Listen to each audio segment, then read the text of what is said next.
পোলা পাইন একটু আপডেট হ। টাকা কামানোর জন্য বিদেশ যাইতে হইব এমন কোনো কথা নাই। একটু বুদ্ধি খাটায়া চল। বুদ্ধি থাকলে ঘুমায়া ঘুমায়া টাকা কামানো যায়।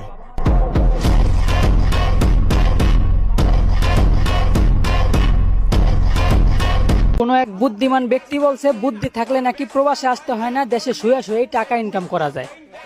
কিন্তু আমি বলি ক্যামেরার সামনে বউ নিয়ে কাপল ব্লগ নামে নষ্টামি করতে পারলে শুধু টাকা ইনকাম না, সাথে বাবা মার সম্মানটারও মাটির সাথে মিশানো যায়।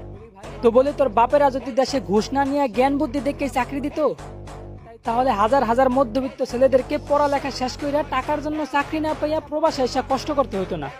আর সমাজটা যদি কোনো যোগ্যদের দ্বারাই পরিচালিত হইতো, তাহলে তোদের মতন বউ ব্যবসায়ীরা কাপল ব্লগ করে দেশটারে নষ্ট করতে পারতো না। বলি ভাই, মা 10 মাস 10 দিন গর্ভে রাখছে, তাই মায়ের শিক্ষা কোনোদিন খারাপ হইতে পারে না। তাই তোর বাবা মারে মানুষ গালি দিব, বাইসা থাকতে এমন কুকর্ম কোনোদিন করিস না। আরে বেটা, বছরের পর বছর প্রবাসীদের কষ্টে কামানো রেমিটেন্সে পরিচালিত আমাদের সোনার বাংলাদেশ।